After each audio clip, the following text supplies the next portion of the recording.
In the 2013 movie Pacific Rim, we're introduced to a world where kaiju are coming from another dimension and attacking, and Earth's decided to fight back with giant robots. Because what else would you do? In this world, there is what's called a neural handshake, where 2 to 3 people come together. They share brain space, they share memories, and together they control the Jaeger, much like the right and the left hemisphere of the brain. There are a few things that we as Christians can pull from this world, this movie.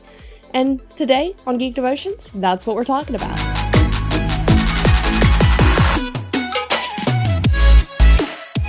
Hello and welcome to Geek Devotions, the show from Devoted Geeks. We're devoted to letting people know that they are loved. This is Mechmas. We're so excited, and it's almost Christmas, guys.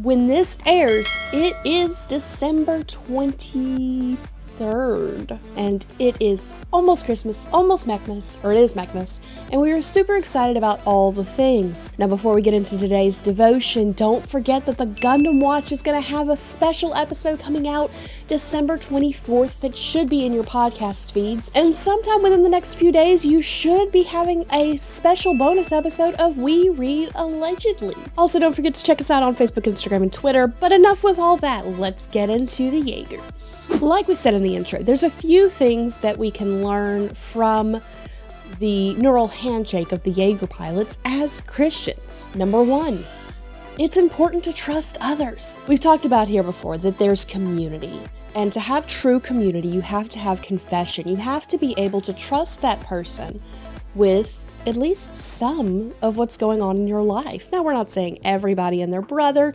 Please don't go posting your business on Facebook, but having a core few of people who can support you and be there for you is important. When the pilots are in the Jaegers, they're literally in each other's memories. And in the movie, we see Mako have an issue with one of her memories, and Raleigh helps her with it.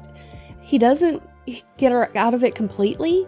He probably could have handled it better, but he does help. He's there. And then later, you see her kind of having to process this, and him being there for her.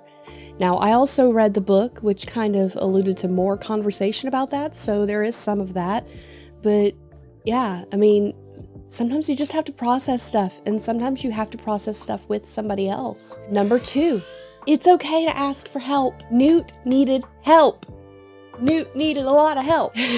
Dr. Gottlieb helped him, even though he thought Newt was crazy, because he knew that the differences between the two of them meant that Dr. Gottlieb was strong where Newt was weak, and they were able to help each other out with the things that needed to happen when they were trying to drift with the kaiju brain. It also kept Newt from passing out the second time. Number 3 is this. Much like the drift requires more than one person to be done well and safely, living a life for God is meant to be done not by yourself. You're meant to share that load with Holy Spirit.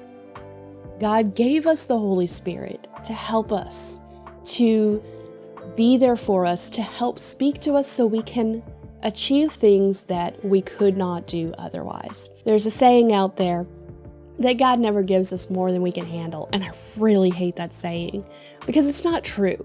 God will give you more than you can handle, but He will never give you more than you can handle with Holy Spirit. He will never give you more than you can handle without His help.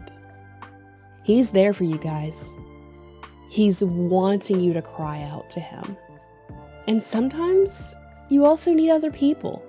And you can use discernment, which is a gift of Holy Spirit, to determine who should be trusted with things, who can be told things, who is going to be helpful to us in certain situations.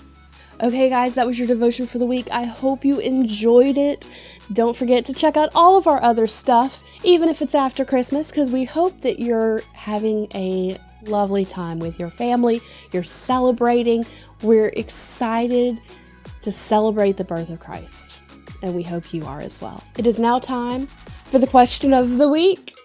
The question of the week is this: if you had to trust someone to drift with you, who would it be? On We Read, we had an interesting discussion with John where he goes, I don't know if I would trust anybody to be inside my head, because he is worried that they would not like him afterwards, which is a fair, not a fair assumption, because I do like John, but it's a fair concern, because sometimes we don't want people up inside of our heads. There's some things that should just be private. So, but who's somebody that you'd be like, you know what, they kind of know everything anyway, so we're good. Who is that person for you? Who is somebody you would trust to drift with you? Okay, all of that being said, stay devoted, peace and love. Merry Mechmas!